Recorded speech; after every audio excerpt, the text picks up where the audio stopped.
Okay. Okay, let's get started. My name is Juan Gomez, and thanks for coming. I'm going to talk a little bit about functional reactive programming. And I know people that are familiar with the term are probably wondering, well, this is not really functional reactive programming. You mean maybe reactive programming, or you mean reactive extensions? There's been a lot of controversy around the name. I just think that functional reactive programming has been around, has been used lately to refer to reactive extension. I just think it's a good term to use. Functional reactive programming as a term, it's being used before, like 20 years ago, for something really not related to what we're going to be talking about. So I just wanted to clarify this before I started. There's a really great post by Andrew Stoltz, which is someone that I really think has a lot of good thoughts around functional reactive programming. He has a post about the name controversy. So if you're interested in learning what the old functional reactive programming is and why it's better to use this term, then you can read the post. It's at the bottom of the slide. So I'm going to be talking about functional reactive programming and reactive extensions, and be throwing both terms around. So don't get confused. And we're going to go deep into what they mean and what's reactive extensions and what's functional reactive programming. So the agenda, as I said first, we're going to talk about reactive extensions and why you want to use them. Then we're going to talk about observables and the observable pattern on reactive extensions and observers and descriptions and all that, which is kind of the magic of this. And then we're going to go into the operators, which it's I think, the soul of reactive extensions. And then finally, we're going to cover some intermediate topics, just go through some of those so that you can go search on your own and dig a little deeper. So what is functional reactive programming? Functional reactive programming, it's really reactive programming with the concepts of functional programming applied to it. It got very popular when Eric Meijer from Microsoft, he used to work on Microsoft Research, he created the reactive extension library for .NET. So that's really what made reactive extensions and functional reactive programming very popular. Why I insist on calling this functional reactive programming is because reactive programming is a term that's been around for a long time, but reactive extensions are not the only way to do reactive programming. There's something called actors, which people familiar with Scala probably have heard about. You can do reactive programming through actors, and actors are not, it's Scala, so they have a lot of functional programming on them, but they're not natively a functional concept. So functional reactive programming and reactive extensions is really doing reactive programming, but in a way that allows you to use those functional concepts and really basically take the reactive part of this and move it a little further than what actors let you do. And we're going to talk about it too. So that's why I like to make the distinction about functional reactive programming and just reactive programming, because there's many methods that you can use to do reactive programming, not just reactive extensions. So what are reactive extensions? It's basically just a framework. As I said, the initial one was created by Eric Meijer for C# and .NET, but then that got ported over to many different languages, and we're going to just mention a few. So it's basically a way for you, a library that lets you use the functional reactive concepts on any language, or at least the languages that the library has been ported over. And it has a basic concept that it's observables that we're going to talk about, and then the operators, which are the functional part that lets you combine and really process and transform those observables.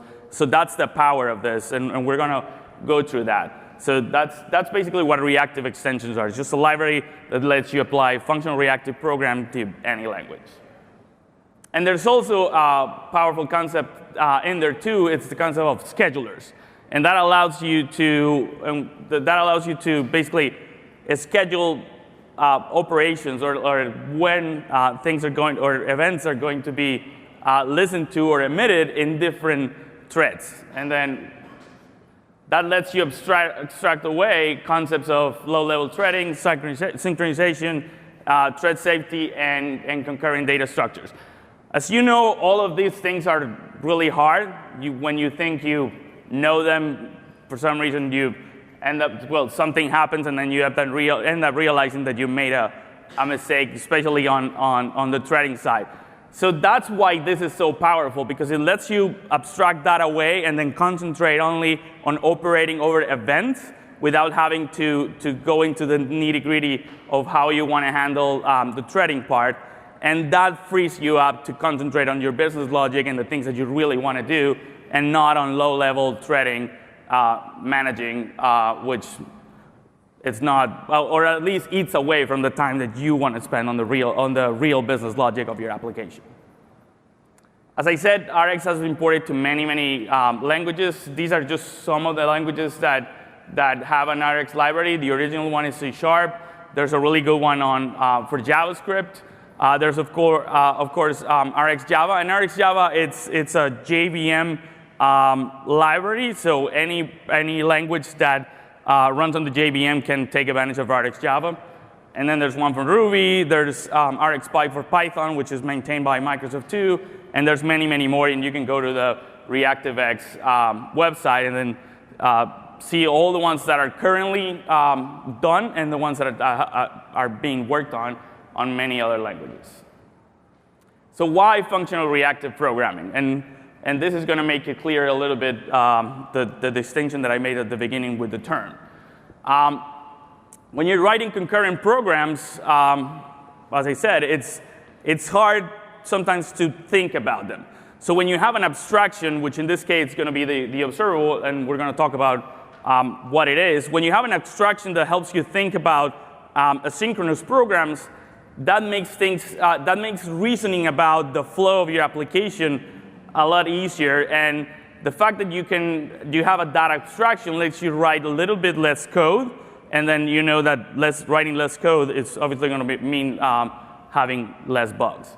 So that's kind of the nice thing about this. But that's the reactive part. The functional part is the reactive extensions lets me get that observable object, and we're going to talk about it, and lets me basically use functions, higher order functions, to combine and manipulate those observables or those streams of events, because that's really what they are, streams of events. So it lets me get the functional part and manipulate those and combine stream of events, and that's really the power of functional reactive programming. It's the ability to combine those functions to operate and transform those stream of events. And then there's also standard error handling and built into the observable, and we'll talk about it later. This is a quote that I like a lot from Diane Hackborn on the Android team, and goes into what I just mentioned. It's when you think you know, and you really, really know what you're doing on multi-threading, that something happens, and you realize that you still have a lot to learn, and you're back on square one learning multi-threading. So at the essence of functional reactive programming is this duality, basically, of our usual imperative model, where we pull things, especially collections, for instance, when we pull pieces of data and process them synchronously, and that's what we do with things like iterators. So you can see just a sample of an iterator getting tweets from a timeline, and we're pulling those iterators, we're processing them synchronously, and then emitting a result. At the core of functional reactive programming, it's taking that model and just spinning it around, and then creating a push model, where we actually push events. And so instead of collection of things, we have basically a stream of events, which is a synchronous collection of events. And we take that model and we just push the same things that we used to have in a collection. We push them asynchronously into an observer, or something that processes those events. So our current model, it's a pull model, and what we want to achieve and what functional reactive programming gives us is a push model, where I push things asynchronously, and then they get processed as they get emitted. So I've been talking a lot about observables. So what exactly is an observable? There's a concept in mathematics of duality, and I'm not going to get too deep into it, but there's many talks and many videos online from Eric Meyer explaining the concept of duality. So basically, and he goes through the whole deriving using mathematical duality, deriving from an iterable, which is a pool-based method where you pool items. You can derive that using duality, and the dual of the iterable, it's the observable. So the observable has similar methods, but just on a push kind of model where you're pushing events to the observable. So here, as you can see, is kind of the mirror, and that's what the concept of duality does. It gives you like a mirror image of the object that you're, or the function, the concept that you're getting the dual of. So the observable is the mirror image. So on the iterable, you have a next that gives you the next element. On an observable, you have on next, which is but basically process a new event that comes in.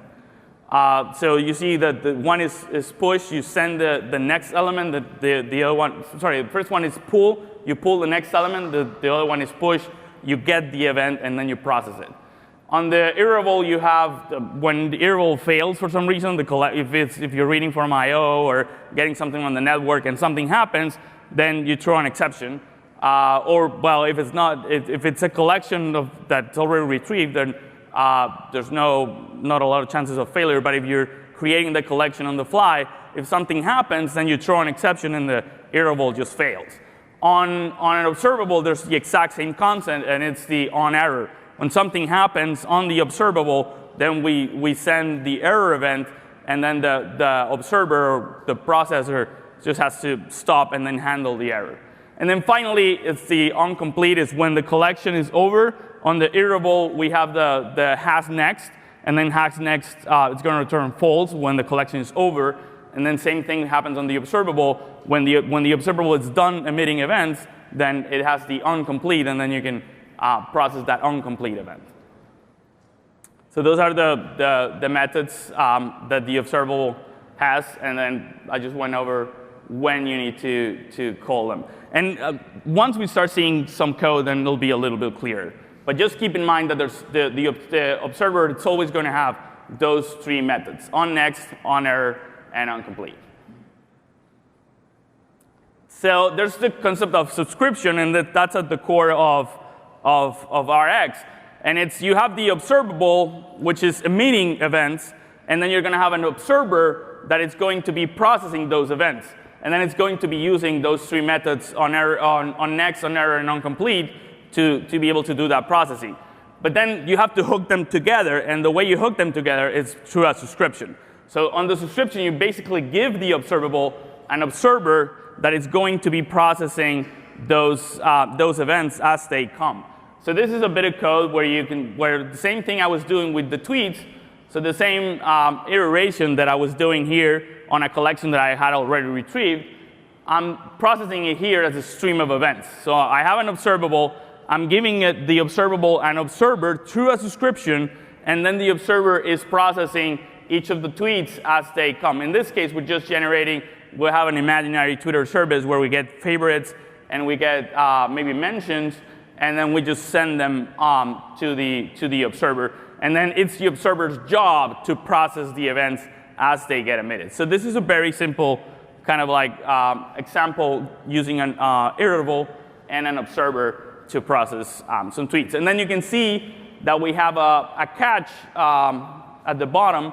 When there's an exception, let's say parsing JSON, then we call on error to just let the observer know that we're not going to be emitting events. And this is an important concept, and I had it here on the slide, is you only call on error when there's something that you cannot recover from, and you're going to stop emitting events. So that's very important. You call on error basically to say to the observer, I'm not going to be emitting any events. This is over. I had an unrecoverable failure. There's recently been some conversation about the concept of Rx, and Uncle Bob Martin, for those of you that are not familiar, he's big on the Agile movement. He was one of the original signers of the Agile Manifesto, and he's very respected on the community. He put on a blog post not too long ago talking about RX and the idea behind RX. And the post is called "Make the Magic Go Away." You can go and read it. I don't really agree with the whole premise of the post. He's basically saying that RX is just a concept that's been around for a long time. It's nothing new, and that he doesn't see the value of it. I don't agree with that premise, but I agree with, at the end, he says, any library that you use, it shouldn't be magic to you. The moment a library that you're using is magic to you, you're doomed. Because if something happens, or if you need to push that library to accomplish something specific on your app or something that you need, the moment you need to push that library, if you don't understand how the library works, that's when you're going to have many issues. So the end of the post, I agree with him somewhat in that they're you shouldn't be using libraries that look like magic to you. You should be only using libraries that you understand how they work, and that you could write on your own. I'm not saying that you have to write them. It's that you could, if need be, you could write on your own. The idea is that if you decide to use a library, it's because you don't want to write that code. You don't want to maintain it. There's someone that's doing it way better than you can ever do it, and they're maintaining it for you, basically, and you're just taking advantage of it. But if need be, you could write something equivalent. So I think that's a very key concept. So I'm including this link on the end. It's on the Reactive IO website. It's called LearnRx. Basically, what you do to that page, it's a JavaScript page, and you go step by step, and you build a very basic RX framework. It's for JavaScript, but just make the exercise. It's really simple. So you build an RX framework all the way from building the basic higher order functions like map and filter that I'm going to go over in a little bit. You go through the whole writing those higher order functions and then writing your own observable. So I really encourage you to go through that tutorial because A, that's going to give you a better understanding of reactive extensions, and B, it's going to make the magic go away. And I think that's key for embracing something like this, because you need to understand the concept and then see if there's value on it for you. I'm not saying, and a lot of people think that, oh, RX is going to make all my problems go away.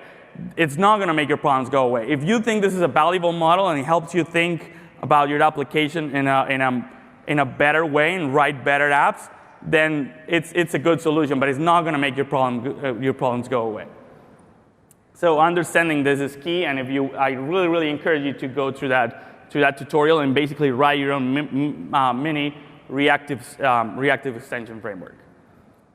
RX Java, as I said, is just support of RX for the JVM. This is how just basically doing an operation on an observable looks like on Java 7. It's very verbose, so I'm going to be using kind of a short notation, taking advantage of Java 8. The way you can do that on your Android apps is using retro Lambda. There's been discussions about should you use it, exact same concept as what I just mentioned. Just go, look at it, look at the code. If it's something that you think is valuable, you can use it. If not, then don't. I'm just going to use it here for simplicity because it makes the code a lot more concise. So I'll just a heads up that some of the code is using retro Lambda or basically lambdas on Java 8. So this is how this same code looks when you're on Java 8 or Java 7 or 6 using retro Lambda. So as you can see, it's a lot more concise. The idea is the exact same thing. I'm not going to go over exactly what it's doing. But the idea is the exact same thing, but the code, as you can see, is a lot more concise. So for my slides, it helps. Now I'm going to go into what the operators are, and then you're going to be able to understand that bit of code that I just showed. The key here, as I said in the beginning, is that everything is a stream, and everything is a stream of events. So that's the power of RX. You have the streams, and then you can combine those streams of really different things. Because you can have streams of things coming from the database. You can have streams of things coming from the network, something that you're getting from your API, and you can combine them and operate over them regardless of coming from different sources. And I think that's the power of this. So that's why I'm going to talk about some of the most used operators. And once you start using Rx and kind of grokking the idea of Rx, most of your life it's going to be just deciding how you want to combine operators to process data that is coming into your app. So I'm just going to go over the basics, but this is going to be kind of your day-to-day once you get into this, deciding which is the better operator or which set of operators can accomplish what you want to do. So the operators on this piece of code are the map, the reduce, and well, basically here is just map reduce, and then subscribe. You can basically do things when you're doing the subscription. So this is here we're just squaring a number, then making a sum of all the squares, and then printing the result. While I explain the operators, I'm going to use something that's called marble diagrams. It's really useful to understand what an operator does. All of a marble diagram is basically you're processing some marbles. You can imagine the marbles rolling through like a pipe. So you have time, and so time flows from basically left to right. So time starts on the left and goes to the right, where you see basically the line on the arrow. It means that that's where time stops. So basically that's when the stream of events gets completed. And then the operator is on the middle. So in this case, we have map. And then it's transforming those marbles into diamonds. So at the other end of the operator, we get diamonds. And in this case, this is a meta stream. So it's a stream of streams. So you see how there's the first stream that's completely straight. And then there's like a diagonal stream that has the diamond on it. That's another observable. So basically, here we're getting a meta stream, in this case, an observable of observables. And that has the transform events. There's a really cool website, again, by Andre Staltz, that I've been referencing him over and over in my slides, where you can go and he has an interactive, a bunch of interactive marble diagrams. So you can play with them. You can move the marbles in time and see how that affects the output. So that really helps you understand how each of the operators work. I highly encourage you to go check it out.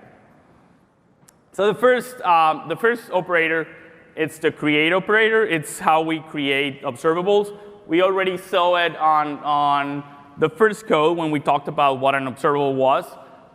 So basically, just give it an observer, and then the observer has to implement at least one of or at least a combination of the three basic methods: the onNext, the onComplete, and the onError. In this case, we're not implementing onError. We're just calling onNext a couple of times with two marbles, and then calling onComplete. And you can see how that is represented on the marble diagram with the time going from left to right, the two marbles, and then when onComplete is called, that's when the time stops, basically. This is, again, the code is equivalent to what we saw on the first few slides. In this case, we have the concept of unsubscribing. So we're checking if it's still subscribed, because here we only want to emit events if we have an observer that's subscribed. And that's a very powerful concept. Most observables that you're going to be working with are only going to emit events when there's an observer listening. And we'll talk more about it later. But that's a very powerful concept, because you're not wasting your time emitting a bunch of events if there's no one listening. You can check for the subscription and see if you have an observer that's subscribed, and then you emit events. Not necessarily always the case, but in most cases, that's what you're going to have. And that's very, very useful. You can also create observables from things that you already have. So for instance, if you have a collection of things, you can just call observable.from, and that's going to take each element on the collection, and it's going to create an event out of that element, and it's going to start emitting them one by one. So that's very useful. You take a collection, and then you emit it one by one. There's another one that it's observable.just that takes any object and then emits it as an event. You have to be very careful, because as you can see down here, I'm doing observable.just and then giving it a collection, which is the same thing I did here.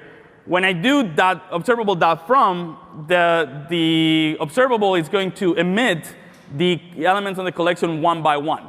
If I do observable.just, it's going to take the whole collection and emit it as an event. So they're not equivalent. You have to be very careful. And then you can give it anything, a string, any type of object, and it's just going to emit it as an observable.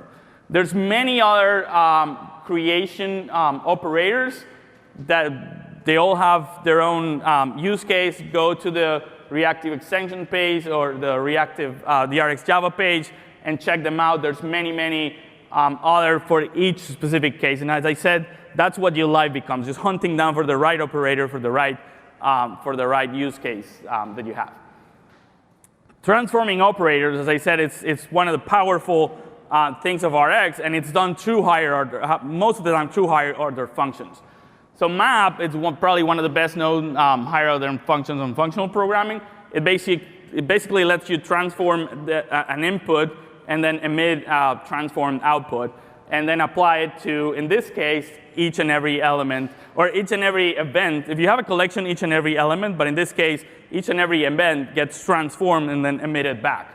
So this is the typical use case on the marble diagram. You have the marbles on top that are flowing through time. You pass them through map. Map does something to transform them. So on the first slide where we had some code, we were doing squaring an integer, and then you emit the transform output on the observable. So you can see that all the marbles get transformed into diamonds on the end of the marble diagram. So this is the quintessential operator, which is map, but there's many others. And this is how it looks in code. You basically, here we're just emitting numbers and then transforming them from decimal representation to a binary representation, and then printing them on the console. So this is basically how that looks. But then, as I said, the power of this is you're transforming events as they come. So this is an asynchronous operation that's happening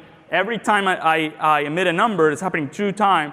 Every time I emit a number, I get it, transform it, and then emit the transformation on the result observable. There's also FlatMap. FlatMap lets you basically take an observable of observable and the meta stream that we mentioned in the beginning, and then flatten it into one observable with the elements of all the observables that it had inside. It's fairly not complicated, but I mean, once you start using it, you're going to probably understand it better. I'm sure for people that haven't used it, it's not very clear. But in many cases, you're going to see that once you start processing observables and combining observables, a lot of times you're going to end up with an observable of observables, and that's when you're going to be using FlatMap to flatten that meta observable into just a collection of actual events. So that's FlatMap. And then same thing here, we have just numbers from 1 to 3. So observable that range creates an observable that emits the numbers. And then we're just putting them on an observable again by using just and repeat, and then creating that meta observable of observables. And then we use FlatMap to flatten that out and then get back just the numbers as events. There's filtering, which is another very common higher order function. You basically take a stream of events, and then you only choose the ones that you need. Very useful when you have a stream of events and there's only a few that you care about. You just check for that condition, and then only pass the ones that you're interested onto the resulting observable. Very useful. Here we only care about even numbers, so we just pass it all numbers from 0 to 10. And then it filters each even and then puts it on the resulting observable. And there's many other transforming observables. As I said, they're very useful. Most of the time, they're just higher order functions that lets you process and transform. But the power of this is that you can combine them. And you saw on the first few slides that I can do a map, then transform the output, do a filter, just get only a few elements or a few events from that stream and then emit that. So the power is combining them and creating these pipelines where basically the marbles flow through, and then you get exactly what you need. And then those marbles can come from different sources, as I said, database or network or basically anything. There's aggregation. So again, very simple. It's basically just summing everything or aggregating everything that you have on a stream of events and then emitting one single output. That it could be an observable of just one element, or it could be the element itself. Very, very simple here. We're just multiplying all the numbers from 1 to 10 and then reducing them back into just the result. And then you can use combining observables to combine two different events from different observables into one observable that has the combination of the two. So for that, we use zip, again, a very common higher order function. You give it two observable, and then it matches each event from one observable with the other event from the other observable, and then emits one that has the pair. Again, very useful, and it gives you the power of basically combining things that come from different sources. You can be combining things that you're reading from disk with things that you have from RAM to create one single observable with elements. So that's basically how it looks in code. You just take two observables and just match them together. And then this creates a problem. We're going to talk about it in a little bit. This creates a problem of what happens if you have two observables. When you have one observable that's emitting events really, really fast, and then another observable that's emitting events really, really slow, and then you do a zip to combine them. You have to wait for, you get an event from the first, and then this one is emitting a bunch of events, and you have to wait for the second event. What do you do? And we're going to talk a little bit about it. So we've talked about processing and filtering and reducing, but I haven't really talked about the asynchronous part of this. And that's achieved through the schedulers. The schedulers are basically, you can decide where, on different threads, where the emitting of the events is going to happen and where the subscription or the processing of the events it's going to happen. And you do that with observe on and subscribe on.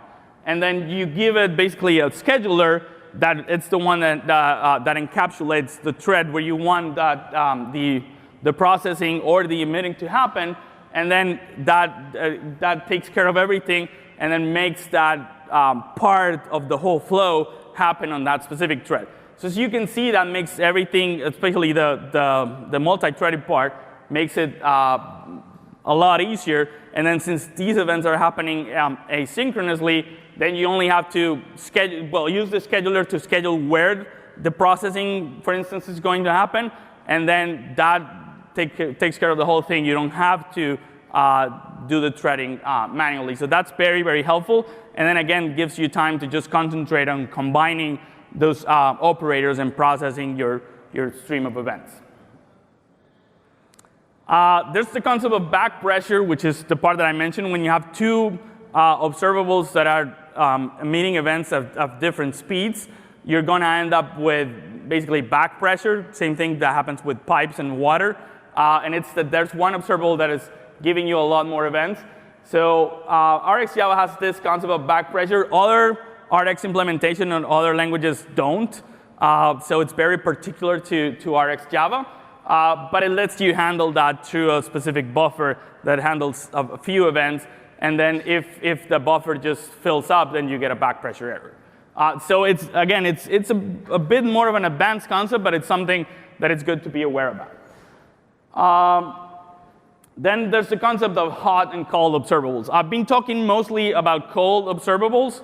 And those are the observables that only emit events when you subscribe to them. And I think they're probably one of the most useful and one of the most common because you're not emitting events when no one's listening. But there's also hot observables, and there's many use cases where you're going to have a source that is going to be emitting events regardless of if something is listening or not, which kind of mimics real life because there's many things that happen regardless of if you're listening to them or not. So when you have that, you have the option of having what we call the hot observable that's emitting event regardless of subscription. So it's a useful distinction, but most of the time you're going to find called observables, and they're probably, for me, one of the most useful. But it's good to be aware of this concept. And then finally, what you've probably been waiting for, it's Rx Android. When I gave this talk on, I think, April in Droidcon Montreal, I said there's a lot of flux in Rx Android. Just be aware of that. Try to listen to the conversation around it. That basically just happened. Rx Android 1.0, it's out. And it basically just stripped everything into just having the scheduler part of Android built into Rx Android. So what you have is just the Android scheduler that lets you take advantage of Android-specific schedulers, and the handler scheduler that lets you schedule things on a handler thread. So now that I think that's the direction that Rx Android is going to go. That makes it very easy, because before it was a huge library, so pulling it into your Android app was a big decision. Now, since it's only the scheduler, it's a lot easier to just say, hey, let's go ahead and add it. And there's two new libraries, Rx Lifecycle, and the other one is Rx, I forgot. So they basically took the two, the rest of the Android-specific, the life cycle, and all the other events that were built into Rx Android, and took them out in two specific libraries that you can just pull the one you need. So now it's a lot more lightweight and a lot easier to decide which one you're going to use. And then finally, this is just sample code from Rx Android. As you can see, it's exactly the same as normal Rx Java. I'm just taking a collection of strings and then emitting them. But then the difference is I'm subscribing on a new thread, and this is the normal Rx Java scheduler, but then I'm observing on the main thread. So you can think of this as maybe what an async task does, and it's the processing of the events needs to happen on the main thread. So you can specify that using the Android main thread scheduler. So sorry, I ran through it very fast, but we ran out of time. So in summary, I hope you have you got the idea that embracing the functional part of this is the key. Thinking functionally, so go review the functional programming concepts, hierarchical function, maybe play around with a functional programming language like Scala or something like that. Then think about the power of manipulating streams of data and the power to combine those streams and how that makes your code be a little bit better. And then finally, take advantage of it on your Android apps using Rx Java and Rx Android. These are some useful links. There's a very good tutorial by Dan Liu, and Dan Liu is here, so if you want to chat with him about any of this, he's a great resource. He has that blog post. It's a series of 4 blog posts, really useful. There's also the one I've been mentioning over and over again by Android Salts. There's also the guide to the operators. As I said, that's going to be your life when you start doing Rx Java, is deciding which operators to use. And then finally, there's the Rx Java docs. As everybody else here probably, we're hiring. We're growing our Android team at Netflix. So if you're interested on what we do, if you're passionate about movies, about TV shows, and bringing that to the world through their Android devices, it'll be awesome to have you on our team. So come chat with me, and we can talk more about it. And there's a ton of other jobs if you have friends that we have over at the jobs website. So that's all I had. Thank you very much, and I'm going to hang around in here to answer questions because we unfortunately ran out of time. Thank you.